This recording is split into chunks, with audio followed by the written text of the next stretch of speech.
Hello दोस्तों, मेरे YouTube channel studies में आप सभी का स्वागत है। दोस्तों, दिनांक 30/12/2022 को मेरे द्वारा परीक्षा वाणी का टेस्ट आपका कराया जाना था, लेकिन व्यस्तता के चलते अभी तक मैं पेपर तैयार कर नहीं पाया हूं। और जो 1 तारीख को आपका पेपर प्रैक्टिस सेट करवाया जाना था ग्रुप के माध्यम से, वो मैं आपको पहले करवा चुका हूं, यानी कि 30 तारीख को मैं परीक्षा वाणी के बदले उसको मैं करवा चुका हूं आप लोगों को। ठीक है, चूंकि व्यस्तता रहती है और हफ्ते में एक टेस्ट कराना भी मुश्किल रहता है, इतना समय नहीं निकाल पाता कि आपके लिए पेपर, क्योंकि उसके लिए प्रश्न निकालने हैं, उन्हें बनाना है, सेट करना है, टाइप करना है, ठीक है, पुनः चेक करना है, 2 से 3 बार चेक करने के उपरांत आपको ग्रुप में भेजा जाता है ताकि उसमें कोई गलतियां ना हो। ठीक है, वर्तनी से लेके सारी चीजें उसमें ध्यान रखा जाता है, फिर भी कुछ ना कुछ गलतियां रह ही जाती हैं हर टेस्ट में। ठीक है, तो इतना समय हो नहीं पाता, फिर भी प्रयास करूंगा कि जो आपको शेड्यूल दिया है उसके अकॉर्डिंग प्रैक्टिस सेट उपलब्ध करा पाऊं। दिनांक जो आपका फर्स्ट गार्ड का होना है 22 जनवरी तक का। ठीक है, जो भी शेड्यूल दिया गया है उसके अनुसार उपलब्ध कराने का आप लोगों को प्रयास करूंगा। ठीक है, और आज हम इस क्लास के माध्यम से जो पिछला हमने प्रैक्टिस सेट किया था, प्रैक्टिस सेट संख्या 6, उसके संबंध में चर्चा करने वाले हैं। उसमें जो जो भी प्रश्न हैं, जो जो भी महत्वपूर्ण तथ्य हैं, सारे हम इसमें चर्चा करेंगे। ठीक है, प्रश्नों के अतिरिक्त उनसे हम और क्या हम ज्यादा चीजें एकत्रित कर सकते हैं, ठीक है, क्या क्या हम उनसे निचोड़ सकते हैं, क्या क्या हम उनसे ले सकते हैं, वो सारी चीजें हम इस क्लास में डिस्कस करने वाले हैं। और दूसरी बात मैं आपको बताना चाहूंगा, जिसका भी जो कई सारे ऐसे बच्चे जिनका कहना है कि सर स्कोर नहीं बढ़ पा रहा है, तो स्कोर तो भाई बढ़ेगा, धीरे धीरे बढ़ेगा, है ना। कहीं ना कहीं देखो, जब आप लगातार प्रैक्टिस सेट दोगे ना, आपकी गलतियां कम होंगी, और गलतियां कम होंगी, एक दिन अचानक से आपके स्कोर में ना उछाल आएगा। देखना, आप 65 से 70 हो, जिस दिन आप गलतियां कवर करना सीख जाओगे, उस दिन एकदम से आप 75, 77, 80 तक का क्रॉस करने लग जाएंगे। ठीक है, तो उसमें आपको कोई दिक्कत नहीं है। आप अपना धैर्य बनाए रखिए और अपने लगन, पूरी लगन के साथ मेहनत करते रहिए बस। ठीक है, आप बाकी कुछ मत देखिए। और कुछ का कहना यह भी रहता है सर कि बहुत ज्यादा कंफ्यूजन अब हो रहा है, ज्यादा ज्यादा पढ़ रहे हैं। देखो, कंफ्यूजन यदि हो रहा है, सुबह से शाम तक आप पढ़ रहे हैं, रात को यदि आपको ये लग रहा है कि आप बहुत ज्यादा कंफ्यूज हो कि आपने क्या क्या पढ़ा है, एक तो होता है कि आपने केवल सिंपल पढ़ लिया, ठीक है, एक बार पढ़ लिया तो कंफ्यूज, वो पढ़ना बेकार है। ठीक है, यदि आपने वाकई आप रिवीजन कर रहे हैं, लगातार रिवीजन कर रहे हैं, उसके पश्चात भी आपको ऐसा लग रहा है कि दिमाग में बहुत सारी चीजें हो रही हैं, इसका मतलब आप अच्छा पढ़ रहे हो। ठीक है, जब आप पढ़ रहे हो तो आपको टेंशन भी है कि भाई मुझे निकलना है। ठीक है, एक टेंशन होना, अच्छी टेंशन होना कि मुझे निकलना है। ठीक है, अपने प्रति चिंतित होना कि आपको एग्जाम क्रैक करना है। ठीक है, और दूसरा आपके मन में कई सारे सवाल होना। ठीक है, और खिचड़ी बन जाना बिल्कुल दिन भर पढ़े हुए मैटर की, कि भाई इतना सारा पढ़ लिया, मतलब ये चीज पढ़ी, वो पढ़ी, वो पढ़ी। ठीक है, रिवीजन आप लगातार कर रहे हो, मतलब ये अच्छा लक्षण है। ठीक है, तो इससे आपको घबराने की कोई आवश्यकता नहीं है, और ये आपके हित में भी है। ठीक है, वैसे नहीं कि आपने एक बार किताब पढ़ी और आपको कंफ्यूजन हो रहा है, वो कंफ्यूजन होता है। ठीक है, वो आपके दिमाग में इतनी सारी चीजें घूमेंगी नहीं उससे, क्योंकि यहाँ से पढ़ा, यहाँ से निकल गया। एक बार पढ़ना तो यही होता है। ठीक है, एक बार पढ़ने में कुछ भी चीज याद नहीं होता है। ठीक है, तो शुरू करते हैं। देखो, प्रैक्टिस सेट आप लोग धैर्य बनाए रखिए। देखो, कोई भी दिक्कत नहीं है। ठीक है, बहुत सारे पद हैं आगे, वीडियो जिसने भी भरा है उसके लिए भी बहुत अच्छा अवसर दोबारा से मिलने वाला है। ठीक है, तो आप लोग तैयारी करिए, करते रहिए, बस अपना टारगेट एक सेट कीजिए कि आपको तैयारी करनी है, बस हो गया। जितना भी आपके पास समय है, 2 घंटा 3 घंटा एक दिन में आप जितना निकाल सकते हैं उतना समय अपने तैयारी के लिए निकालिए। यदि आप बेरोजगार हैं, ठीक है, कुछ काम नहीं कर रहे हैं अभी, ठीक है, या फिर अभी ग्रेजुएशन वगैरह कर रहे हैं, तो आपके पास तो अच्छा खासा समय है कि आप अपनी पढ़ाई को दे सकें। तो 5 से 6 घंटे भी आप निकाल सकते हैं। तो शुरू करते हैं प्रश्न पत्र। देखो, प्रश्न संख्या 1 है, निम्नांकित में जातिवाचक संज्ञा का उदाहरण नहीं है।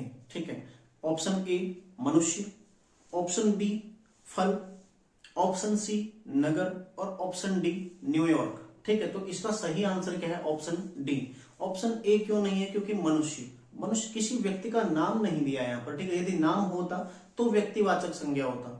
ठीक है, अब मनुष्य में कोई भी हो सकता है। ठीक है, फल है, अब किसी एक विशेष फल का नाम नहीं दिया। विशेष फल में भी आप देखें, यदि आम को लें तो आम के भी कई प्रकार होते हैं। ठीक है, तो आम भी एक जाति है उसका। यदि विशेष किसी नाम, हमने किसी आम का नाम बोला, ठीक है, जैसे हमने बोला दशहरी आम, तो क्या हो जाएगी? व्यक्तिवाचक संज्ञा। ठीक है, किसी नगर का यहाँ पर नाम नहीं दिया गया है। ठीक है, यदि देहरादून, हरिद्वार, हल्द्वानी इस तरह से नगर दिया रहता तो क्या होता? हो यदि उसका नाम दिया रहता तो क्या होता?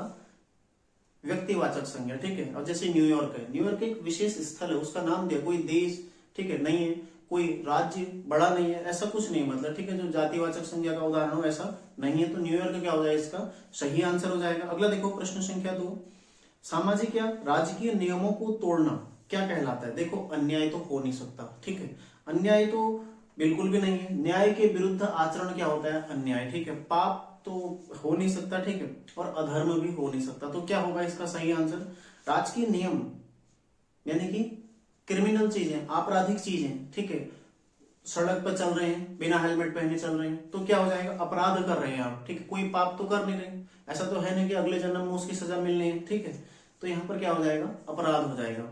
अगला देखो प्रश्न संख्या 3, निम्नांकित में तद्भव शब्द का चयन कीजिए, ठीक है। अक्षर, अक्षर क्या है, बिल्कुल शुद्ध है, ठीक है। अमृत क्या है, ये भी शुद्ध है। उच्च क्या है, ये भी शुद्ध है, तो ओठ, ठीक है, ओठ का क्या हो जाएगा, ओष्ठ, ठीक है, ओष्ठ। अगला देखो प्रश्न संख्या 4 है, निम्नलिखित शब्दों में शुद्ध वर्तनी का चयन कीजिए, ठीक है। त्योहार, हम जब अशुद्ध पढ़ते हैं ना तो अशुद्ध करते हैं, तो कई सारे लोग इसमें शायद सोच रहे होंगे कि त्योहार नहीं त्योहार होता है, कि दो उसमें मात्राएं होती हैं, या फिर न्योछावर होता है। देखो शुद्ध पढ़िए, त्योहार होता है, न्योछावर होता है, ठीक है। बुधवार होता है, बुद्ध नहीं होता है, बुधवार नहीं होता है, बुधवार होता है, ठीक है। और अगला हो गया देखो चिन्ह, तो चिन्ह हम शुद्ध कैसे लिखेंगे, चिन्ह इस तरह से लिखा जाएगा, ठीक है, शुद्ध, या फिर कहीं पर आपको ऐसे भी मिल जाता है इस तरह से, ठीक है, तो ये दोनों क्या है, शुद्ध हैं, तो चिन्ह ऐसे लिखा जाएगा, ठीक है। अगला देखो क्वेश्चन नंबर 5 है, अपना अपना काम करो अर्थ के आधार पर किस प्रकार का वाक्य है, ठीक है। अर्थ के आधार पर कैसा है, देखो आज्ञावाचक वाक्य, ठीक है, कि सभी अपना अपना काम करिए, ठीक है, आज्ञावाचक यहाँ पर प्रतीत हो रहा है।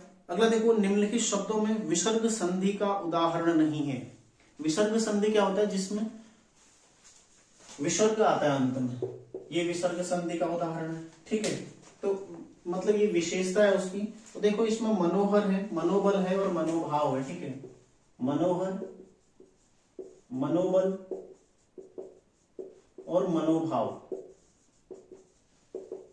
मनः धन हर, ठीक है, मनः धन बल और मनः धन भाव, ये क्या हो जाएंगे, सभी विसर्ग संधि के उदाहरण। देखो आ रहा है ना, विसर्ग यहां पर भी, यहां पर भी, यहां पर भी, लेकिन जो इसमें विच्छेद दिया है, ठीक है, विच्छेद दिया है,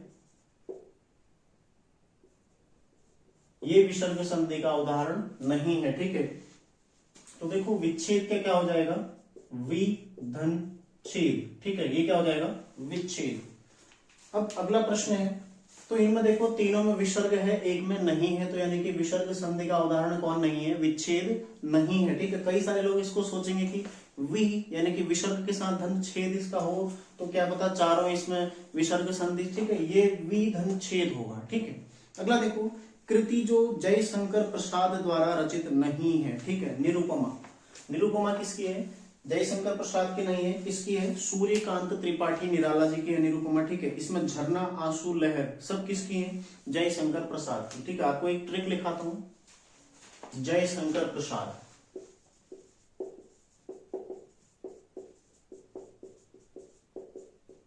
ठीक है। देखो छायावाद के प्रमुख कवि रहे हैं जयशंकर प्रसाद, इनकी रचनाएं देखो, इनके कुछ रचनाएं हैं, जैसे काव्य संग्रह सबसे पहले, ठीक है, काव्य संग्रह,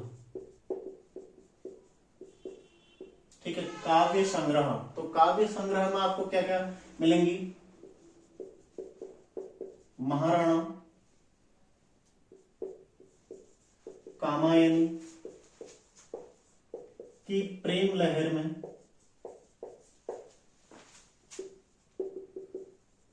कुसुम के आंसू,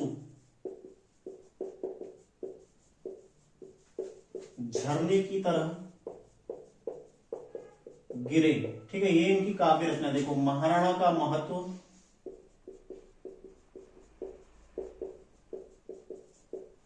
ठीक है, कामायनी, प्रेम लहर,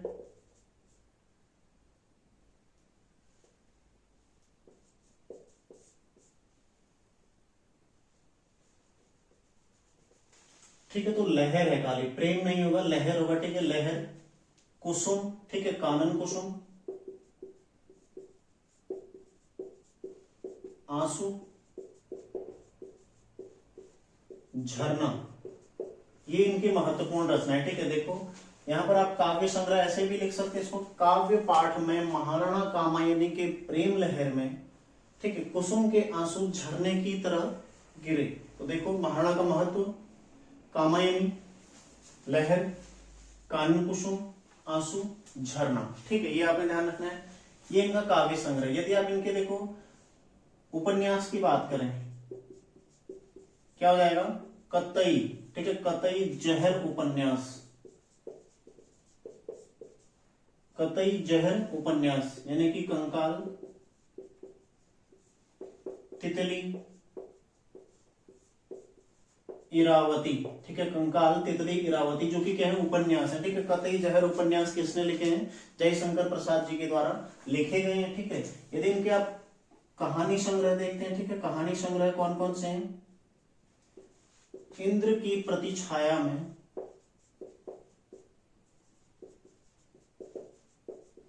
आकाश में आंधी चली,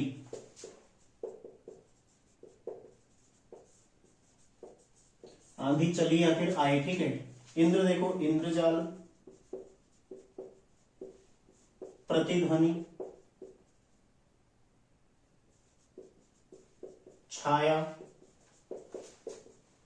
आकाश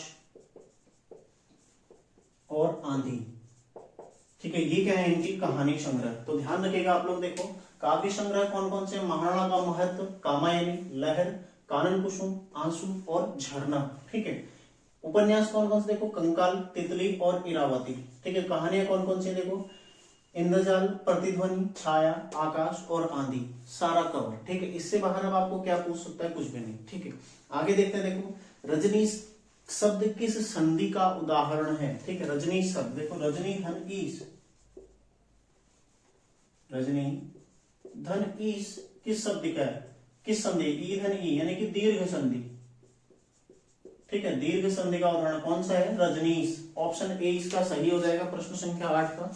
प्रश्न संख्या 9 देखो, प्रश्न संख्या 9 क्या कहता है कि जो बीत चुका हो उस वाक्य के लिए उचित शब्द क्या है। प्राचीन तो क्या होता है, जो प्राचीन मतलब बहुत पहले का रहा हो। ठीक है, निवर्तमान क्या होता है, जस्ट मतलब आज से पहले का समय, मतलब अभी से जस्ट पहले का समय क्या होता है, निवर्तमान। ठीक है, और इतिहास क्या होता है, इतिहास एक क्रमिक अध्ययन होता है किसी भी काल का। कई सारे लोगों ने इसका ऑप्शन हो सकता है ऑप्शन डी इतिहास में इसका क्लिक किया हो कि भाई इतिहास हम पढ़ते हैं, जो बीता हुआ काल है उसको पढ़ते नहीं, हम क्रमिक अध्ययन करते हैं इतिहास में। ठीक है, इतिहास क्या कहलाता है, ऐसा ही हुआ और उसका क्रमवार अध्ययन जो है वो है इतिहास।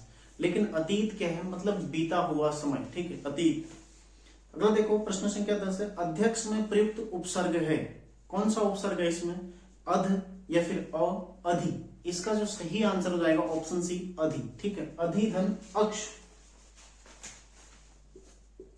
अधि धन अक्ष क्या हो जाएगा, अध्यक्ष।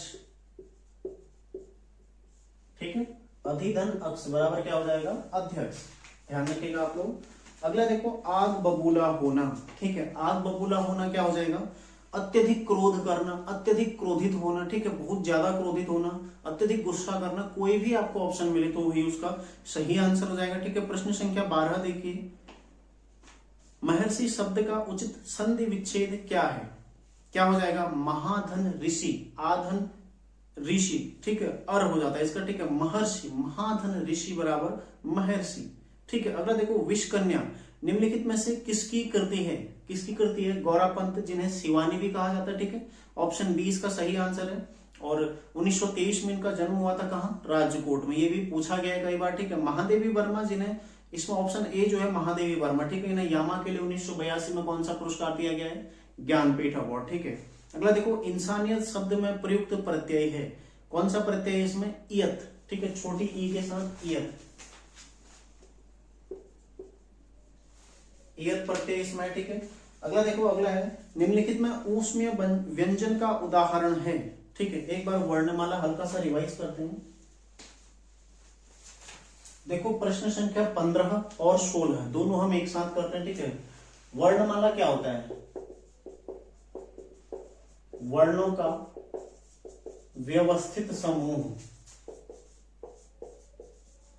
ठीक है। वर्णों का व्यवस्थित समूह क्या कहलाता है? वर्णमाला कहलाता है, ठीक है। ध्यान रखना है आप लोगों ने। और वर्ण क्या होती है?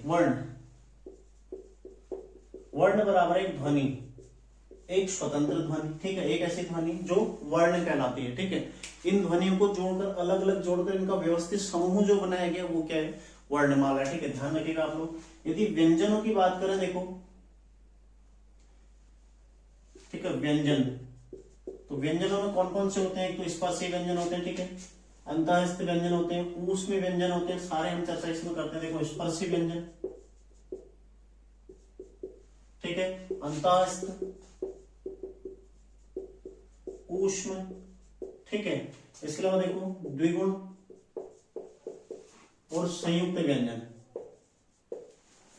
स्पर्शी कौन कौन से होते हैं? 25 होते हैं, ठीक है। ध्यान रखिएगा कौन कौन से? क वर्ग, चौ वर्ग, ट वर्ग, त वर्ग और प वर्ग, ठीक है। अंतःस्थ कौन से होते हैं? य, र, ल और वो। ऊष्म में कौन कौन से होते हैं? श, श, स और ह, ठीक है। द्विगुण कौन कौन से होते हैं? देखो, ळ, एक तो ळ और एक ळ, ठीक है। और संयुक्त कौन कौन से होते हैं? श, त्र, ज्यों और स्र, ठीक है। देखो, क वर्ग क्या है? कंठ, ऐसे भी पूछा जाता है, ठीक है, कंठ। च वर्ग क्या है? तालव्य। ट वर्ग क्या है? मूर्धन्य। त वर्ग क्या है? दंत्य। और प वर्ग क्या है? ओष्ठ्य। आप एक बार बोलकर देखिए स्वयं से प्रैक्टिकली। यदि आपको ये याद नहीं हो रहा है ना, तो प्रैक्टिकल करिए और बोलिए। जब आप क बोलते हैं तो कहीं भी मुख के अंदर किसी भी स्थान पर आपका कोई स्पर्श नहीं होता है, ना जिह्वा आपकी स्पर्श करते हैं, ना आपकी ओष्ठ स्पर्श करते हैं, ठीक है। आप बोल के देखिए, क, सीधा गले से आवाज बाहर आ रही है। लेकिन जब आप प बोलेंगे तो आपके जो होंठ है वो आपस में मिल जाएंगे, ठीक है। यदि आप ट बोलते, देखो, तो जीभ, आपकी जो जिह्वा है वो मुड़ रही है, इसलिए उसको मूर्धन्य कहा गया, ठीक है। तो ऐसे आपने प्रैक्टिकली इनको समझना है। य, र, ल, व थोड़े फंसे हुए से हैं, ठीक है। अंतःस्थ यानी कि थोड़ा फंसे हुए। इनमें आपको ये लग रहा होगा कि ये स्वर है या व्यंजन है, ठीक है, फंसे हुए हैं, उसके बीच में है, इसलिए इनको अंतःस्थ। ऊष्म में देखो, जब आप बोलते हैं तो स, जब आप बोलते हैं ना तो अन्य की अपेक्षा आपको ऐसा लगता है ज्यादा ऊष्मा आ रही है, ठीक है। आप हाथ लगाकर देखिए, प्रैक्टिकली समझिए, ठीक है। द्विगुण देखो, ड़ और ळ, ठीक है, ये द्विगुण हो गए। संयुक्त व्यंजन, इसमें भी कई बार ये पूछ जाता है कि क्ष किसके संयोग से बनता है, ठीक है। क्ष बराबर क प्लस स, ठीक है। त्र कैसे बनता है? त प्लस र, ठीक है। ज्यों कैसे बनता है? ज प्लस यों। और स्र कैसे बनता है? स प्लस र, ठीक है। देखो, हर किसी में दो दो व्यंजन है, यहाँ क धन स, इसलिए इसको ना कभी भी छ नहीं पढ़ा था। छ क्या होता है? छ तो ये होता है, हम क्या पढ़ते हैं? क्षत्रिय। ये तो छ है, छ तो ये होता है क्ष। क और स का इसमें साउंड आता है, ठीक है। क्षत्रिय, क धन स दोनों का साउंड क्षत्रिय, ठीक है। ऐसे त्र तो आसान है, लेकिन इसको हम क्या पढ़ते हैं? ज्ञो, ज्ञो से ज्ञानी। ज्ञानी कैसे लिखोगे आप? ज्ञानी, ज्ञो तो ये हो गया ना, ज्ञो तो ये हो गया, और ये ज्ञानी हो गया, तो इसको क्या पढ़ते हैं? ज्यों, ठीक है, हल्का सा ज्यों, मतलब ज्ञानी, ठीक है। इस तरह से आप इसको पढ़ेंगे। हालांकि देखो, साउंड आजकल जो वर्तमान में प्रयोग में लाया जाता है, यही साउंड हम इसको मतलब लिखते ही हैं, लिखते शुद्ध है, लेकिन इसको उच्चारण अशुद्ध, और इसी रूप को हमने स्वीकार किया है, ठीक है। लेकिन यदि शुद्ध बोलेंगे तो इसमें जो और यो का साउंड आना चाहिए, ठीक है। ऐसे ही स्रोत तो काफी आसान है, ठीक है। तो ये हो गए देखो व्यंजनों में आपने 25 है देखे, ठीक है। 4, 4, 2 और 4 कितने हो गए? देखो, 4 2 6, 4 10, 4 14, 25 और 14 39। टोटल व्यंजन कितने हो गए? 39 व्यंजन हो गए, ठीक है। आगे देखो, अगला चर्चा करते हैं। निम्नलिखित में शुद्ध वर्तनी का चयन कीजिए। एक विवादित प्रश्न जो कई सारे बच्चों ने मुझे भेजा है, लेकिन इसमें देखो कालिदास जो मैंने ऑप्शन दिया था वही सही है, ठीक है। कालिदास हम ऐसे ही लिखते हैं, ऑप्शन बी इसका सही आंसर है। यदि आप देखें, पहला साम्राज्य, ठीक है, साम्राज्य, तो साम्राज्य होगा, ठीक है, इस तरह से लिखा जाएगा। यदि आप ऑप्शन सी देखें, श्रृंगार लिखा है उसमें, तो श्रृंगार में देखो एक रॉ यहाँ पर नहीं आती, वो वहां पर लिखा है ऐसे, जो कि गलत है, ठीक है। और इसमें ऑप्शन डी है एक अंजलि, तो अंजलि का क्या होगा, इस तरह से अंजलि ऐसे लिखा जाएगा ना, अंजलि थोड़ा ना होता है, ठीक है, ऐसे लिखा जाएगा। तो ये इसका सही आंसर हो गया ऑप्शन बी। अगला देखो प्रश्न संख्या 18 है, निम्नलिखित में से कौन कृष्ण भक्ति मार्ग से संबंधित नहीं है। कृष्ण भक्ति मार्ग से कौन संबंधित इसमें नहीं है। देखो सबसे पहले सूरदास हैं बिल्कुल, रसखान ये भी हैं, ठीक है, और मीराबाई ये भी हैं, लेकिन कौन नहीं है, कबीरदास जी नहीं है, ठीक है। इसमें इनकी थोड़ा रचनाएं देखते हैं। देखो सूरदास, ठीक है, सूरदास, इनकी जो प्रमुख रचनाएं थी, साहित्य लहरी, ठीक है, नल दमयंती, व्याहलो, इसके अलावा एक और रचना इनकी देखो सूर सागर और सूर सारावली, ठीक है, कृष्ण भक्ति मार्ग से संबंधित है और ब्रिज इनकी भाषा रही है, ठीक है, ध्यान रखिएगा। साहित्य लहरी, नल दमयंती, व्याहलो, सूर सागर और सूर सारावली, ठीक है। देखो यदि आप लोग फॉरेस्ट गार्ड या फिर पटवारी के एग्जाम की तैयारी कर रहे हैं, ठीक है, आपने आगे एग्जाम देना है, तो आज मैं आपको इस प्रश्न पत्र के माध्यम से बहुत सारा रिवीजन करवाने वाला हूं, ठीक है। देखो हिंदी में ही आपने ऐसा फील किया होगा, कई सारी चीजें मैं आपको अतिरिक्त सारी चीजें जुड़ी हुई और कई सारी चीजें मैं आपको रिवीजन कराने वाला हूं, ताकि आपका ज्यादा से ज्यादा रिवीजन हो सके और ज्यादा से ज्यादा आपको लाभ हो सके, और जो नए बच्चे हैं उन्हें ज्यादा से ज्यादा मैटर भी इसमें मिल सके, ठीक है। तो देखो अगला है इसमें रसखान। रसखान इनका मूल नाम क्या था, क्या था, सैयद इब्राहिम, ठीक है, मूल नाम था इनका सैयद इब्राहिम। इनकी समाधि कहाँ है, ये पूछे जाएंगे, ठीक है, समाधि कहाँ है, महावन में। महावन कहाँ आता है, मथुरा, ठीक है, मथुरा में इनकी समाधि है, ध्यान रखिएगा आप लोग, ठीक है। और तीसरा इनमें इनकी जो रचनाएं हैं देखो, प्रेम वाटिका और सुजान रसखान। प्रेम वाटिका और सुजान रसखान की क्या है, रचना है, ठीक है। तो रचना रसखान जिनका मूल नाम क्या है, सैयद इब्राहिम, समाधि कहाँ है इनकी, महावन, मथुरा में इनकी रचनाएं कौन कौन सी, प्रेम वाटिका और सुजान रसखान, ठीक है। आपने इनकी देखी होगी, एक रचना बचपन से कक्षाओं में मिलती थी, ठीक है। एक रचना थी, मानस हो तो वही रसखान, बसो ब्रज गोकुल गांव के कारण, ठीक है, उसको याद रखो। तो रसखान जी की वो रचना थी, ठीक है। तो देखो यदि आपने वो रचना पढ़ी है या सुनी है, तो सीधा वहां जोड़ो ना, ब्रिज कहाँ जाएंगे, क्यों जाएंगे वहां पर, मतलब यानी कि कृष्ण से जुड़े हुए हैं, ठीक है, इसलिए कृष्ण भक्ति मार्ग से संबंधित है। अगला देखो, अगला कौन है इसमें, ऑप्शन सी है कबीरदास, ठीक है, कबीरदास जी बिल्कुल भी ये एकेश्वरवाद वाले थे, ठीक है, ये बिल्कुल भी इनकी जो रचना है, ठीक है, इनकी रचना देखते हैं। देखो इनका एक संग्रह है, बीजक संग्रह, ठीक है, बीजक, इसमें साखी, सबद और रमैनी, ठीक है, ये इनकी रचनाएं हैं, ध्यान रखिएगा। बीजक एक संग्रह है, उसके अंतर्गत ये रचनाएं इनके द्वारा की गई है। देखो कबीरदास, नीमा नामक जुल्हाई के द्वारा इनका लालन पालन किया गया था, ठीक है, ये भी आप लोग जानते हैं। इन्हें वाणी का डिक्टेटर किसने कहा है, ठीक है, कबीरदास जी वाणी के डिक्टेटर थे, यह कथन किसका है, कबीर वाणी के डिक्टेटर थे, ये कथन किसका है, हजारी प्रसाद द्विवेदी का, ठीक है, हजारी प्रसाद द्विवेदी, ठीक है, हजारी प्रसाद द्विवेदी जी ने कहा है कि कबीर वाणी के डिक्टेटर थे। इसके अलावा देखो इनकी किस शाखा से संबंधित है, ज्ञानाश्रयी, ठीक है, ज्ञानाश्रयी निर्गुण शाखा, यही क्वेश्चन पूछा गया था पुलिस के पेपर में, ठीक है, ज्ञानाश्रयी निर्गुण शाखा। यदि आप पढ़ोगे ना, प्रैक्टिकली चीजों को पढ़ो, मतलब मैं आपको बार बार बोलता हूं कि अच्छे से प्रैक्टिस सेट करो, प्रैक्टिस सेट से जितनी चीजें आप कलेक्ट कर सकते हो ना उसको लो, वही आपके लिए फायदेमंद होता है, ठीक है। आज मेरे पास समय है तो मैं आपको पूरा इसको विस्तार से बता रहा हूं, और आपको देखना यदि आप तैयारी वाले हैं तो निश्चित ही आपको ये बहुत अच्छा लगेगा, क्योंकि आपका कई सारा मैटर इसमें रिवीजन होगा, ठीक है। कबीरदास जी के गुरु कौन थे, देखो इनके गुरु पूछे जा सकते हैं, रामदास, ठीक है, रामानंद, ठीक है, रामानंद,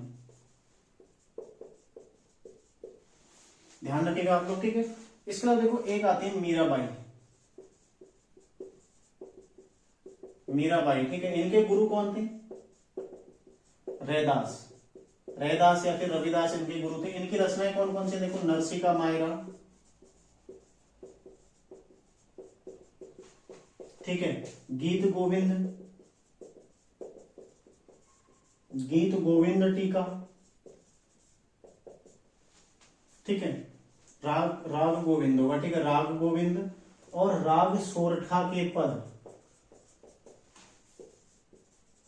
ये इनकी प्रमुख रचनाएं हैं। देखो नरसिका मायरा, राग गोविंद, गीत गोविंद टीका और राग सोरठा के पद, ठीक है, ध्यान रखिएगा आप लोग। इनके गुरु कौन थे, रैदास, और सूरदास जी के गुरु कौन थे, वल्लभाचार्य,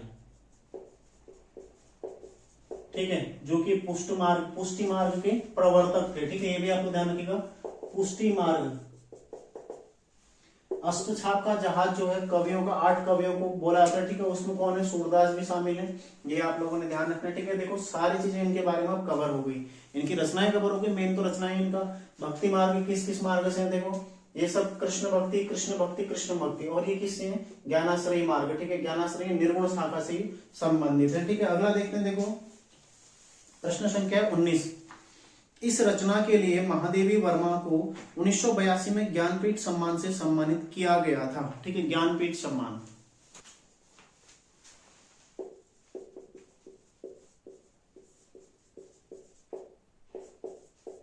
ज्ञानपीठ अवार्ड या फिर ज्ञानपीठ सम्मान, ठीक है। देखो सबसे पहले कब से शुरू हुआ था, 1965, ठीक है, किसको दिया गया था, जी शंकर कुरूप, 1965 में शुरू, किसको दिया गया, जी शंकर कुरूप को, ठीक है। यदि हिंदी के लिए देखें तो हिंदी में फर्स्ट किसको दिया गया, चिदम्बरा के लिए, ठीक है, 1968 में किसको दिया गया था, सुमित्रा नंदन पंत जी को,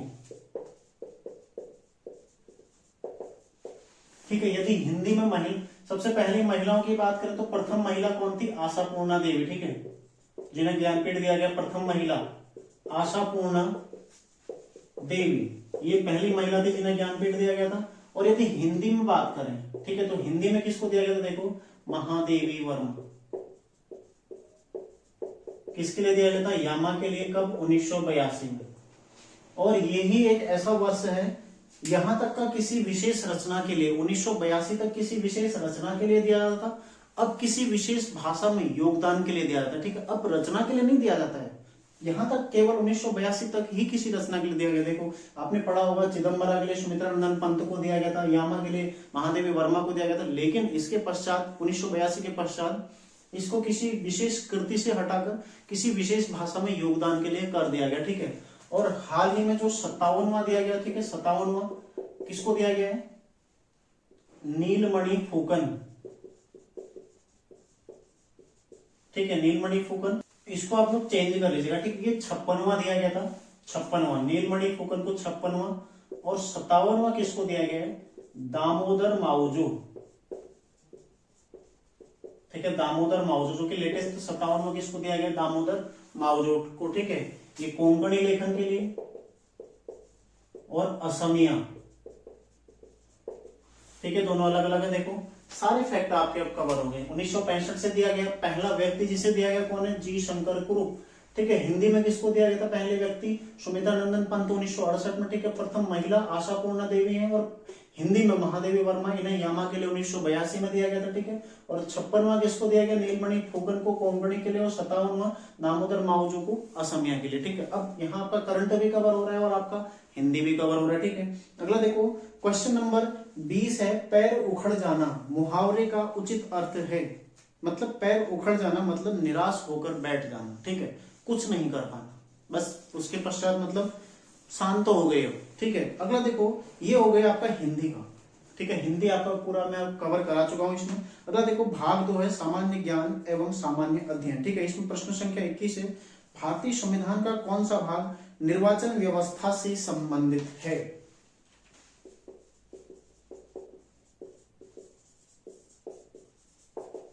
निर्वाचन व्यवस्था, ठीक है, किस भाग से संबंधित है, देखो इसका भाग कौन कौन से इसमें भाग दे रखे हैं, तो भाग 15, ठीक है, भाग 15 से संबंधित है, अनुच्छेद 324 से 329, ठीक है। इनके बीच में 324 के अनुसार निर्वाचन आयोग और 326 है वयस्क मताधिकार। सारी चीजें आपको पता होनी चाहिए, ठीक है। देखो 324 है निर्वाचन आयोग, 326 है वयस्क मताधिकार और अनुच्छेद 324 से 329 तक का निर्वाचन जो संबंधी प्रावधान वो दिए गए, ठीक है। और भाग 15 में समाहित किए गए। देखो निर्वाचन आयोग, मुख्य निर्वाचन आयुक्त तो कौन है वर्तमान में? मुख्य निर्वाचन आयुक्त, ठीक है। कौन है अभी? राजीव कुमार, ठीक है। मुख्य निर्वाचन आयुक्त का कार्यकाल कितना होता है? 6/65 वर्ष, ठीक है। और जो राज्य का निर्वाचन आयुक्त होता है उसका कितना होता है? 6/62, ये राज्य के लिए, ठीक है, राज्यों की स्थिति में। अब इससे बाहर आपका कौन सा क्वेश्चन इसमें बन सकता है? कोई भी क्वेश्चन आपका नहीं बनने वाला, ठीक है। वर्तमान में कौन है? कार्यकाल कितना होता है? राज्य निर्वाचन आयोग का कार्यकाल कितना होता है, ठीक है। जितने प्रश्न बन सकते हैं, देखो भाग 15, 324 से 29, 324 निर्वाचन आयोग की व्यवस्था करता है। और कब गठित हुआ था निर्वाचन आयोग? 24 जनवरी 1950 को। 25 जनवरी शायद होगा, ठीक है, 25 जनवरी 1950। इसलिए हम 25 जनवरी को कौन सा दिवस मनाते हैं? राष्ट्रीय मतदाता दिवस, ठीक है। तो ये आप लोग ध्यान देख लीजिएगा, एक बार ध्यान रखिएगा, ठीक है। अगला देखो, अगला इसमें जो भाग 14 दिया है, किससे संबंधित है भाग 14? जिसमें अखिल भारतीय सेवाएं आती है, ठीक है। इसके अलावा यूपीएससी या फिर स्टेट पीएससी किसमें आता है? भाग 14 में आता है। क्वेश्चन ऐसे भी तो बन सकता है, आप जिस आयोग का एग्जाम देने जा रहे हैं वो भारतीय संविधान के किस अनुच्छेद में संबंधित है? तो ऐसे भी तो आ सकता है कि किस भारतीय संविधान के किस भाग में, भारतीय संविधान के किस भाग में राज्य लोक सेवा आयोग के गठन का प्रावधान है, ठीक है। किस भाग में हो जाएगा? अनुच्छेद 315 भाग 14 में, ठीक है। तो दोनों आपको पता होनी चाहिए। अगला देखो भाग 16, भाग 16 किससे संबंधित है? जो लोकसभा है, राज्यसभा है, इनमें अनुसूचित जाति और अनुसूचित जनजाति के लिए सीटों का आरक्षण, ठीक है। भाग 16 में पहले एंग्लो इंडियन भी इसी के अंतर्गत आता था, भाग 16 के अंतर्गत, जिसको हटा दिया गया। और एक महत्वपूर्ण 338, 338 क और 340, ठीक है, SC, ST और OBC आयोग, ये भी किस में? भाग 16 में, ठीक है। तो क्वेश्चन ऐसे ही बन सकता है, भारतीय संविधान के किस भाग में अनुसूचित जाति के लिए एक आयोग के गठन का प्रावधान है? तो किस में हो जाएगा? भाग 16 में, ठीक है। भाग 16 अनुच्छेद अलग अलग है। और देखो भाग 17 क्या बोलता है? राजभाषा। और उसका अनुच्छेद 343 क्या बोलता है? कि राजभाषा कौन सी, मतलब जो मुख्य राजभाषा के लिए अनुच्छेद कौन सा है? 343 है, ठीक है। अगला देखो, वर्ष 2011 की जनगणना के अनुसार न्यूनतम लिंगानुपात वाला राज्य है कौन है? इसमें न्यूनतम लिंगानुपात वाला राज्य हरियाणा। हरियाणा है न्यूनतम लिंगानुपात, ठीक है।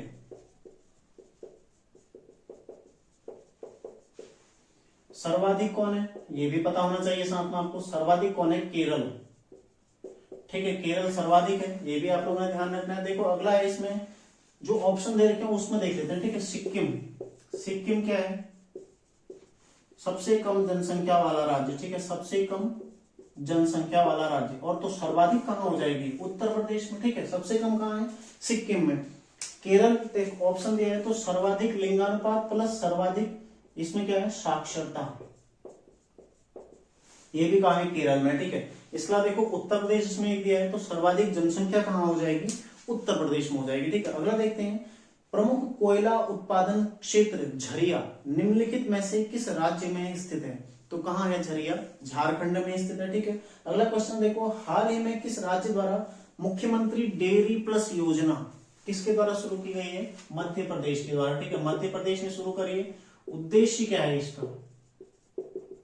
एक तो देखो दुग्ध उत्पादन को तो बढ़ावा मिलेगा ही, साथ ही साथ किसानों की आय को दोगुना करना, ठीक है। किसानों की आय को दोगुना करना, ठीक है, दोगुना करना, ये इसका प्रमुख उद्देश्य हो गया, ठीक है। अगला देखो, पुस्तक अंबेडकर ए लाइफ किसके द्वारा रचित है? किसके द्वारा लिखी गई है? शशि थरूर के द्वारा, ठीक है।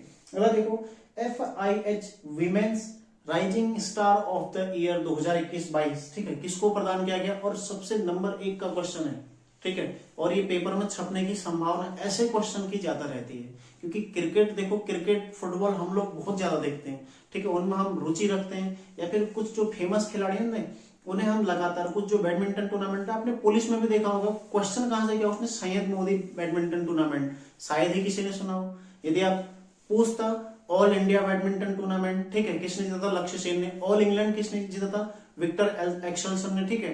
या स्विस ओपन पूछता किसने जीता था, पीवी सिंधु ने।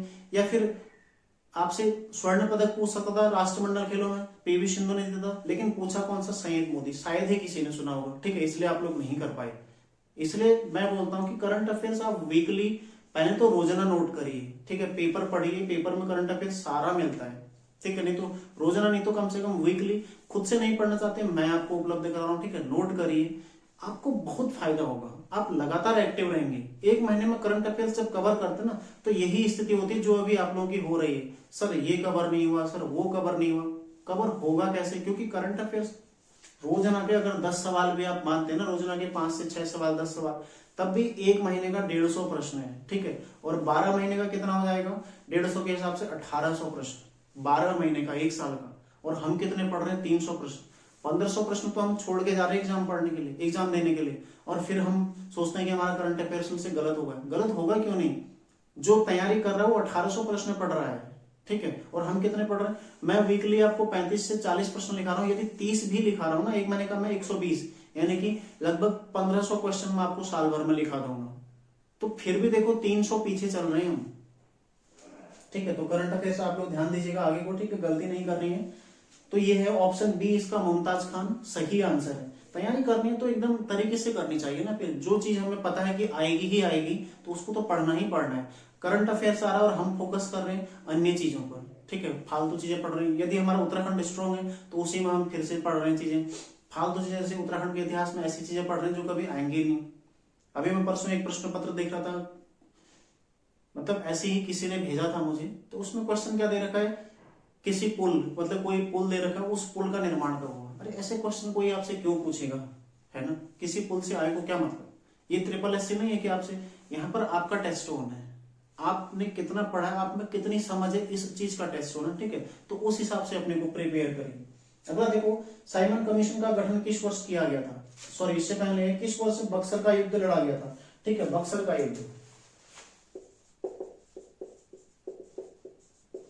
1764, ठीक है, बक्सर का युद्ध लड़ा गया था 1764 में। इतिहास में आपको पढ़ाऊंगा अभी, ठीक है, जो भी समीक्षा अधिकारी के लिए मेरे साथ तैयारी कर रहे हैं, तो इतिहास में आपको 23 जनवरी से शुरू करवाऊंगा। तो एक एक चीज और छोटी से छोटी चीज आपको मैं सारी यहाँ पर कवर करवाने वाला हूँ, ठीक है। बक्सर का युद्ध, और इसमें देखो 1757 दिया गया, प्लासी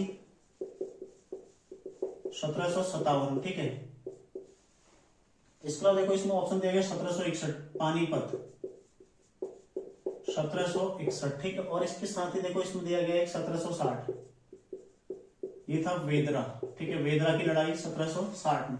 देखो कई बार क्वेश्चन ऐसे भी आ सकता है कि प्लासी किस राज्य में है, ठीक है, तो प्लासी कहाँ है, पश्चिम बंगाल में। प्लासी और बक्सर दोनों पश्चिम बंगाल में, पानीपत कहाँ है, हरियाणा में। तीनों क्वेश्चन पहले बन चुके हैं, ठीक है। और ये भी ध्यान रखिएगा आप लोग, बक्सर के युद्ध में अंग्रेजों की जीत के साथ ही यहाँ पर बंगाल में, मतलब पूरी तरह बंगाल अंग्रेजों के अधीन आ गया। और बंगाल में 2 संधियां होती है, ठीक है, बंगाल में इलाहाबाद की 2 संधियां होती हैं, 12 अगस्त 1765 और 16 अगस्त 1765 को, ठीक है, 2 संधियां होती हैं। और इन्हीं संधियों के आधार पर बंगाल की दीवानी किसको प्राप्त होती है, अंग्रेजों को, ठीक है। कितने लाख रुपए में प्राप्त होती है, 26 लाख रुपए में। तो ये क्वेश्चन भी पहले बन चुका है, दीवानी किस संधि से प्राप्त हुई, संधि कब हुई थी और कितने रुपए में प्राप्त हुई। समीक्षा अधिकारी यदि आप देखते हैं, अभी जो महाधिवक्ता कार्यालय था उसमें इसमें प्रश्न पूछा गया था कि कितने रुपए में प्राप्त हुई, ठीक है। तो ऐसे क्वेश्चन भी कई बार आ जाते हैं। पटवारी का एग्जाम आप दे रहे हैं, ग्रेजुएशन लेवल का है, यानी कि स्नातक स्तरीय है, तो थोड़ा अच्छा पेपर हम उम्मीद करते हैं कि आएगा, ठीक है। अगला क्वेश्चन देखो, साइमन कमीशन का गठन किस वर्ष किया गया था।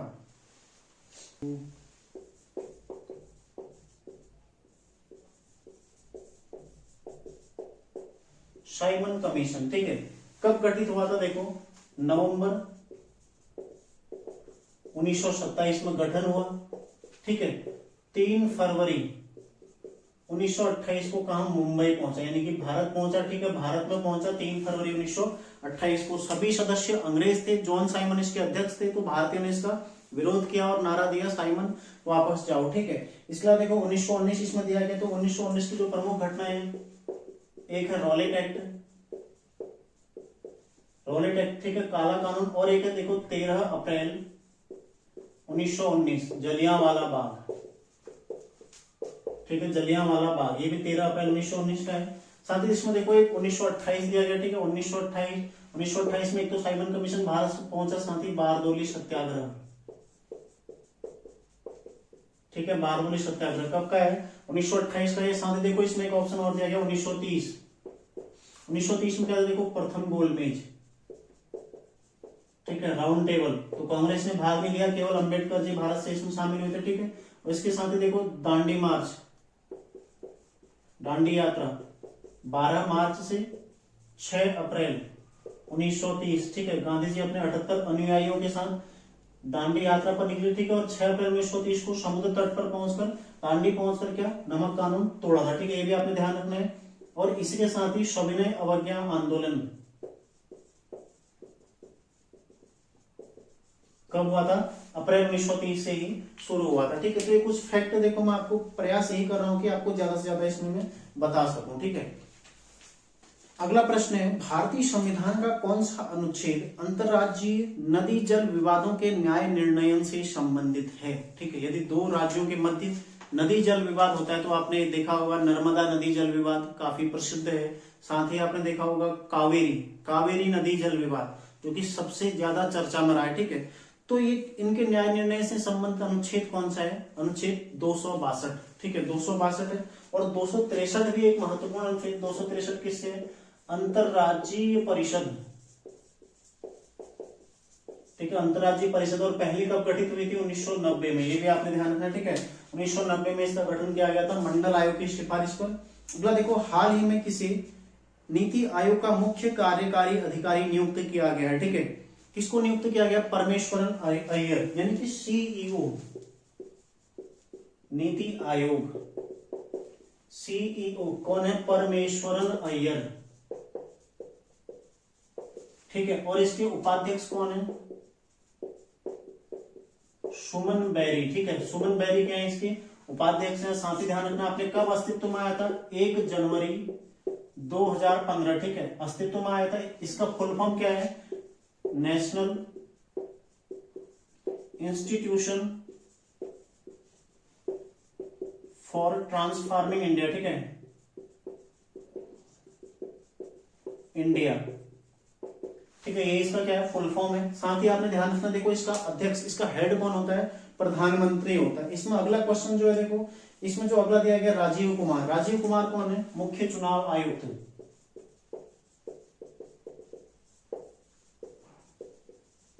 मुख्य चुनाव आयुक्त कौन है, राजीव कुमार, ठीक है। अगला देखते हैं क्वेश्चन नंबर 31, काफी महत्वपूर्ण क्वेश्चन है 31। राष्ट्रमंडल खेल 2022 में भारत के लिए पहला स्वर्ण पदक किसने जीता था, यूकेपीएससी ऐसे ही क्वेश्चन आपको देखा है, ठीक है। पहला स्वर्ण पदक और पहला पदक दोनों अलग अलग है, ठीक है। पहला स्वर्ण मीराबाई चानू, और पहला पदक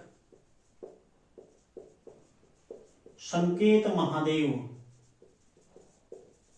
ठीक है, संकेत महादेव ने पहला पदक जीता था, और पहला स्वर्ण किसने जीता था, मीराबाई चानू ने जीता था, ठीक है, ध्यान रखिएगा आप लोग। हल्की सी चर्चा करते हैं, देखो राष्ट्रमंडल खेल, ठीक है, 2022, इस पर हल्की सी चर्चा हम करते हैं। 2022 के राष्ट्रमंडल खेल कहां हुए थे, बर्मिंघम, कहां है, ब्रिटेन में, ठीक है। कौन से थे, 22वें नंबर के थे, ठीक है, ध्यान रखिएगा। शुभंकर क्या था, पेरी द बुल, ठीक है। आदर्श वाक्य क्या था, आदर्श वाक्य क्या था इनका, राष्ट्रमंडल खेलों का क्या था, गेम्स फॉर ऑल, ठीक है, ये था आदर्श वाक्य। देखो भारत को कितने पदक मिले, भारत के पदक 61, ठीक है, जिसमें से 22 क्या थे, स्वर्ण थे, जो महत्वपूर्ण है, ठीक है। 22 स्वर्ण सारे के सारे महत्वपूर्ण आपके लिए पूछे जाएंगे, ठीक है, और अगले 4 सालों तक के लिए महत्वपूर्ण है। करंट अफेयर्स देखो ये ऐसे है ना, देखो जैसे टोक्यो ओलंपिक है, या फिर राष्ट्रमंडल में एक बार हो गया तो अगले 2-3 सालों तक यहाँ से प्रश्न बनने की संभावना रहती है। ठीक है, तो देखो 22 स्वर्ण में सबसे पहला स्वर्ण किसने दिया था? मीराबाई चानू। क्या है? भारोत्तोलन। ठीक है, भारोत्तोलक है, वेट लिफ्टर है। ठीक है, इनके द्वारा जीता गया था। सर्वाधिक स्वर्ण किसने जीते? इसमें देखो सर्वाधिक स्वर्ण शरद कमल। शरद कमल ने किससे संबंधित है? टेबल टेनिस से संबंधित है। 2022 में मेजर ध्यानचंद्र अवार्ड इनको दिया गया। ठीक है, इन्हीं को दिया गया मेजर ध्यानचंद 2022 में। ठीक है, ध्यान रखिएगा, शरद कमल सर्वाधिक स्वर्ण पदक इन्होंने जीते थे। ठीक है, इसके अलावा भारत ने टोटल 22 स्वर्ण पदक जीते, जिसमें एक नाम है निकहत जरीन। ठीक है, निकहत जरीन किसमें जीता था इन्होंने? बॉक्सिंग। काफी प्रसिद्धि इन्होंने पाई है हाल फिलहाल में। ठीक है, बाकी देखो मैंने वर्दी का सपना में आपको सारे के सारे स्वर्ण पदक लिखा रखे हैं किस किसने जीते हैं। ठीक है, यदि आपने नहीं देखे करंट अफेयर्स में, वहां पर आप लोग देख लीजिएगा, शायद 12वीं या 13वीं क्लास में आपको मिलेंगे वर्दी का सपना की। ठीक है, उसमें आपको सारे के सारे पदक जो कि महत्वपूर्ण है, यहाँ से जितने प्रश्न बन सकते हैं। ठीक है, और भारत का स्थान कौन सा, ये भी पूछा जा सकता है। भारत का स्थान 4th। ठीक है, चौथी प्लेस थी भारत की, तो यहां से एक क्वेश्चन पक्का आएगा। ठीक है, ध्यान रखिएगा, 2 से 3 क्वेश्चन भी बन सकते हैं क्योंकि इतना महत्वपूर्ण है। ठीक है, अगला देखो, अगला है आंध्र सातवाहन वंश का संस्थापक किसे माना जाता है? ठीक है, किसको माना जाता है? सिमुक को। इसमें ऑप्शन ए वासुदेव है। ठीक है, जो कि वाकाटक साम्राज्य का संस्थापक था। ठीक है, फिर देखो पुष्यमित्र जो कि शुंग वंश का। ठीक है, पुष्यमित्र शुंग वंश का संस्थापक था। और तीसरा सातकर्णी प्रथम, ये किसका था? आंध्र सातवाहन वंश का ही एक प्रमुख शासक था। ठीक है, प्रश्न संख्या 33 है, भारतीय संविधान के किस अनुच्छेद में उच्च न्यायालय को रिट जारी करने की शक्ति प्रदान की गई है? उच्च न्यायालय और उच्चतम न्यायालय। ठीक है, दो अलग अलग। देखो, उच्च न्यायालय 226 और उच्चतम न्यायालय ये है 32, जिसको हम संवैधानिक उपचारों का अधिकार बोलते हैं। ठीक है, अनुच्छेद 32, उसमें उच्चतम न्यायालय। ठीक है, अगला देखो, राज्य सूचना आयुक्त की नियुक्ति कौन करता है? कौन करता है राज्य सूचना आयुक्त की नियुक्ति? राज्यपाल करता है। इसका कार्यकाल कितना है?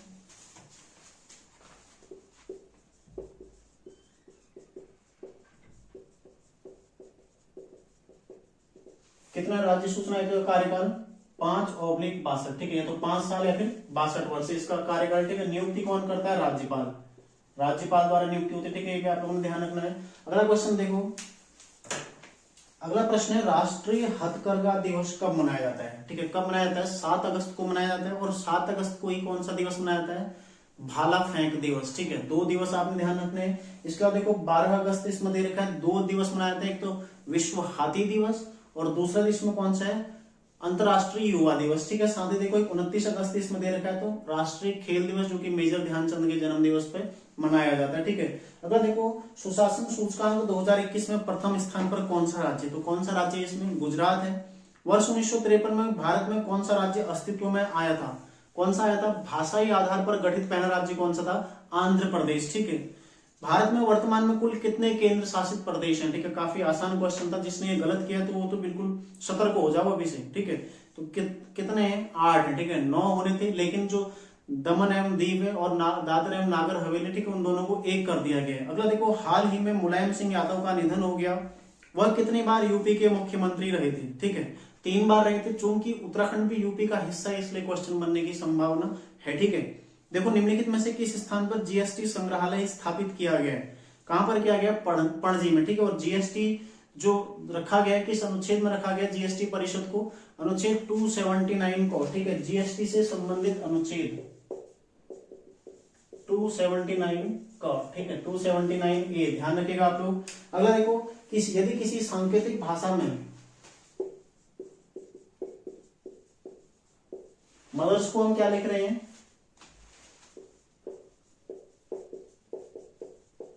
ठीक है, ये देखो,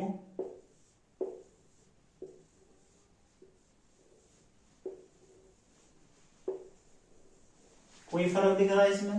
ठीक है, तो अब आपने क्या बताना है? इसको क्या लिखेंगे? ठीक है, THGUOR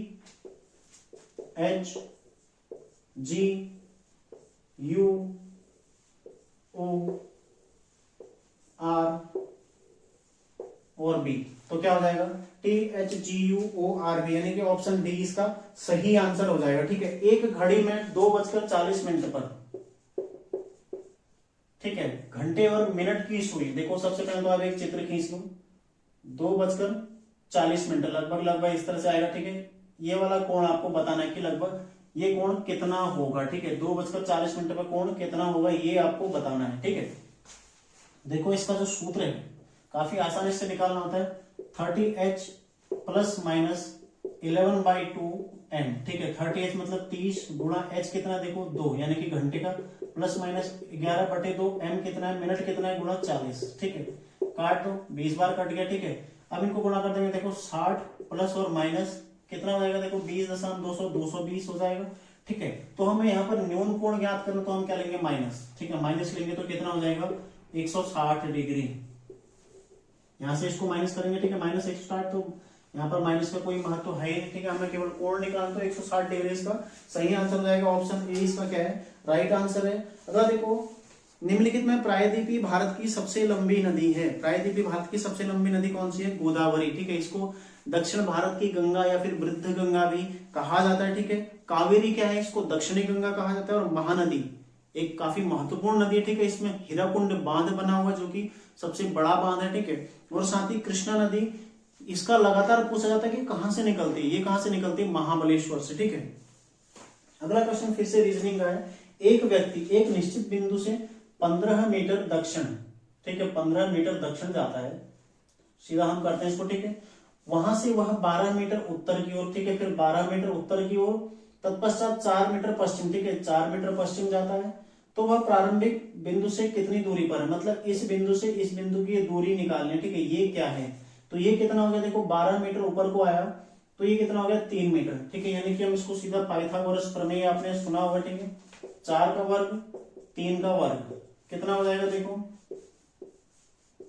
25 रहेगा। ठीक है, 16 प्लस 9 25 रहेगा, तो 25 किसका वर्ग होता है, 5 का। ठीक है, 5 का 5 हो जाएगा। ठीक है, इसका सही आंसर क्या हो जाएगा, 5 मीटर। लेकिन किस दिशा में, इस बिंदु से दक्षिण, ये दक्षिण और ये पश्चिम। ठीक है, दक्षिण पश्चिम दिशा में 5 मीटर। ठीक है, ध्यान रखिएगा, दक्षिण पश्चिम दिशा में, ऑप्शन सी इसका सही आंसर हो जाएगा। ठीक है, अगला देखो, अगला प्रश्न है इसमें, UNHCR नानसिन शरणार्थी पुरस्कार 2022 किसे प्रदान किया गया है। यह है एंजेला मार्केल को। ठीक है, जो कि जर्मनी की पूर्व चांसलर रही है। इसमें देखो नरेंद्र मोदी, इनको कौन सा अवार्ड दिया गया, लता दीनानाथ। ठीक है, लिख लो, पेपर में छपने वाले हैं। ठीक है, लता दीनानाथ मोदी जी को दिया गया है।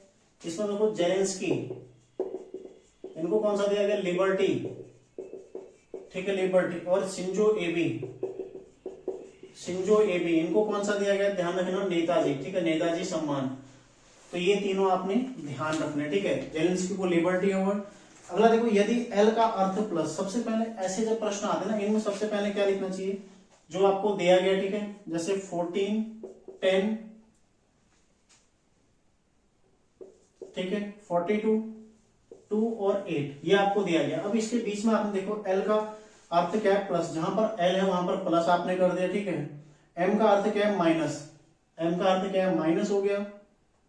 एन का अर्थ है गुणा। ठीक है, तो एन का अर्थ क्या हो जाएगा, गुणा हो जाएगा। और पी का अर्थ है भाग। ठीक है, पी का अर्थ क्या हो जाएगा, भाग। तब इसका मतलब क्या, इसका आंसर कितना आएगा। ठीक है, तो देखो सबसे पहले क्या होता है, इनमें पहले भाग होता है। ठीक है, यानी कि हो जाएगा 21, 8, फिर होता है गुणा 140। ठीक है, अब इन दोनों को जोड़ेंगे, 161 माइनस 8 कितना हो जाएगा, 153। इसका सही आंसर होना चाहिए, ऑप्शन डी इसका क्या है, सही आंसर। ठीक है, इस तरह से निकाला जाता है इसको। अगला देखो, वर्ष जब विश्व व्यापार संगठन अस्तित्व में आया। ठीक है, कब आया था, देखो 1995, 1 जनवरी 1995 को विश्व व्यापार संगठन अस्तित्व में आया था। ठीक है, ध्यान रखिएगा आप लोग। इससे पहले क्या था, गेट। ठीक है, एक संगठन था गेट, इसी का नया रूप क्या बना, 1 जनवरी 1995 को विश्व व्यापार संगठन। ठीक है, और इसका मुख्यालय कहाँ है, जेनेवा में स्थित है, ये भी आप लोगों ने ध्यान रखना है। अगला देखो, स्थानीय शासन संविधान की किस सूची का विषय है, बहुत अच्छा क्वेश्चन है। ठीक है, किस सूची का है, राज्य सूची का। 3 सूचियां आपको पता है, संघ सूची, राज्य सूची, समवर्ती सूची, जो कि 7वीं अनुसूची में दी गई है। ठीक है, उसमें विषय दिए गए हैं, कानून बनाने की शक्तियां दी गई हैं। अगला देखो, वह राज्य जो कर्क रेखा पर स्थित नहीं है। ठीक है, देखो इस क्लास में मैं इसके केवल 50 प्रश्न ही आपको करा रहा हूँ, 50 प्रश्न अगली क्लास में। यदि आप लोग चाहते हैं कि इसी तरह मैं इसके आंसर बताऊं और कई सारी चीजें आपकी रिवाइज कराऊं, ठीक है, तो आप लोग कमेंट करिएगा, मैं इसी फॉर्मेट में बताऊंगा। अदरवाइज मैं आऊंगा, ठीक है, प्रश्न पढ़ूंगा, उसका उत्तर बताऊंगा, 2-4 चीजें बताऊंगा, ठीक है, 20-25 मिनट में क्लास खत्म। अगर आपको चाहिए कि ऐसी क्लास आए तो कमेंट जरूर करें, ठीक है, और बताइएगा कि आपको ये क्लास कैसी लगी, और साथ ही आपको अगली क्लास ऐसी ही चाहिए या फिर सामान्य चाहिए, ठीक है। आपका ये आपका काम है कि आप लोग बताइए, ठीक है। देखो कर्क रेखा पर स्थित नहीं है, सीधा मैं कर्क रेखा तक की स्थिति के लिए गुजरात से लेता हूं, ठीक है, ठीक है। इस तरह से भारत का हल्का मैप है, बांग्लादेश मान लो, यहाँ पर त्रिपुरा और मिजोरम, ठीक है, इस तरह से हल्का भारत का मैप है, ठीक है। यहाँ पर श्रीलंका आ जाता है, देखो गुजरात से शुरू होती है, हल्का यहाँ पर राजस्थान का एरिया आता है, ठीक है, ये कर्क रेखा आ रही है, तो ये थोड़ा त्रिपुरा ऊपर हो गया, ठीक है, मतलब पूरा मैप बन नहीं पाया सही से। तो यहाँ पर कौन सा है, देखो गुजरात, मतलब पश्चिम से पूर्व में आपको लिखा रहा हूं, ठीक है, पश्चिम से पूर्व कौन सी है, सबसे पहले गुजरात आएगा, राजस्थान, ठीक है, मध्य प्रदेश, फिर आएगा छत्तीसगढ़, झारखंड और पश्चिम बंगाल, ठीक है, पश्चिम बंगाल। उसके पश्चात कौन आएगा, त्रिपुरा, और लास्ट में कौन आएगा, मिजोरम, त्रिपुरा और मिजोरम, ठीक है। तो देखो कुल 8 राज्य इसमें है, 8 राज्य, ठीक है, ध्यान रखिएगा, टोटल 8 राज्य इसमें स्थित है। कौन कौन से हैं, पश्चिम से पूर्व में देखो गुजरात, राजस्थान, मध्य प्रदेश, छत्तीसगढ़, झारखंड, पश्चिम बंगाल, त्रिपुरा और मिजोरम। यदि वहां से पूछता आपको पूर्व से पश्चिम में मिजोरम, त्रिपुरा, ठीक है, इस तरह से और इस तरह से, दोनों आपका कवर हो गया। ये कर्क रेखा, ठीक है, 23 सही 1/2 यानी कि 23.5 डिग्री पर उत्तरी अक्षांश, ठीक है, उत्तरी अक्षांश, ठीक है, 23.5 डिग्री उत्तरी अक्षांश पर स्थित है, ठीक है, ध्यान रखिएगा। और भारत से यही रेखा गुजरती है एकमात्र, जिसमें आपको क्वेश्चन ऐसे बन सकता है, निम्न में से कौन सी रेखा भारत से गुजरती है, कर्क रेखा, मकर रेखा, विषुवत रेखा, ठीक है, तो कौन सी गुजरती है, कर्क रेखा। अब एक और आता है, कौन सा वाला, देखो छोटा सा यहाँ पर मैं मैप और बनाता हूं एक बार, मतलब सिंपल ही बना रहा हूं, ठीक है, ध्यान रखिएगा आप लोग, मतलब आप लोग समझ जाएं, बस उद्देश्य ये है कि आप लोग बेहतर समझें, ठीक है। इस तरह से भारत का मैप है हल्का सा,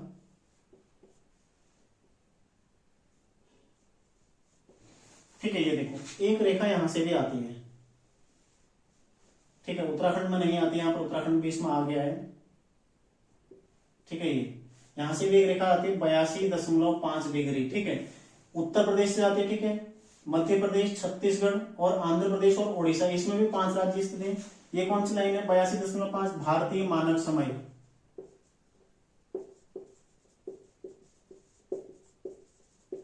ठीक है, नैनी के इलाहाबाद में यहां से हमारा समय लिया गया, ठीक है। भारत का मानक समय कहां से लिया गया, नैनी, जो कि कहां पड़ता है, इलाहाबाद, यानी कि प्रयागराज, वर्तमान में क्या नाम है इसका, प्रयागराज, ठीक है, ये भी आप लोगों ने ध्यान रखना, इलाहाबाद का वर्तमान नाम क्या है, प्रयागराज है। यहां से हमारा मानक समय लिया गया है, जो कि विश्व के जो मानक समय है ग्रीनविच मीन टाइम, वहां से कितना 5.5 घंटा आगे, ठीक है। ये आप लोगों को मैं भूगोल में समझाऊंगा बहुत बेहतरीन तरीके से, जब आप लोग समकक्ष अधिकारी वगैरह के लिए जुड़ेंगे मेरे साथ, ठीक है। क्योंकि अभी इतना समय है नहीं कि मैं आपको डीपली पढ़ा सकूं, आपके एग्जाम नजदीक ही है, ठीक है। तो 82.5 डिग्री यहां से हमारा मानक समय लिया गया, इसमें 5 राज्य स्थित, ठीक है, इस पंक्ति पर स्थित 5 राज्य, ऊपर से नीचे देखो, यूपी, ठीक है, छत्तीसगढ़, एमपी, ठीक है, ओडिशा और आंध्र प्रदेश, ठीक है, 5 राज्य इसमें स्थित है। ऐसे क्रम भी आपको पूछा जा सकता है, ये भी पूछा जा सकता है कि कौन सा राज्य इसमें स्थित नहीं है, ठीक है। तो ये हो गया आपके क्वेश्चन नंबर 49। और आज के लास्ट क्वेश्चन है, यह बारदोली सत्याग्रह किस वर्ष घटित हुआ था, कब हुआ था, 1928 में, ठीक है, बारदोली में। नेतृत्व किसने किया था, सरदार वल्लभ भाई पटेल ने, और वहीं की महिलाओं द्वारा ही, बारदोली की महिलाओं द्वारा ही सरदार पटेल साहब को सरदार की उपाधि दी गई थी, ठीक है। तो आज हम केवल 50 प्रश्न हमने किए हैं और शायद 500 प्रश्न आपके इसमें कवर हो गए होंगे, ठीक है। तो इसी उद्देश्य से मेरे द्वारा एक क्लास करवाई गई है। यदि आप लोगों को पसंद आए दोस्तों, लाइक जरूर कीजिएगा, शेयर कीजिए ज्यादा से ज्यादा, और यदि आपको अगले 50 प्रश्न भी ऐसे ही चाहिए तो आप लोग कमेंट जरूर कीजिएगा, ठीक है। यदि आप लोग कमेंट करेंगे, मुझे बताएंगे कि हाँ क्लास अच्छी थी, आगे ऐसा ही चाहिए तो ही मैं अगली क्लास ऐसे दूंगा, वरना आपको सिंपली मैं क्लास दे दूंगा। क्योंकि देखो मैं मेहनत कर रहा हूं तो आप लोगों को मतलब एक थोड़ा सा फर्ज तो इतना बनता ही है कि आप लोग मेरा भी उत्साह वर्धन करें, ठीक है। तो आप लोग कमेंट जरूर कीजिएगा। तो मिलते हैं नेक्स्ट क्लास में, अगले पार्ट में। आप लोग तैयारी करते रहिए। धन्यवाद।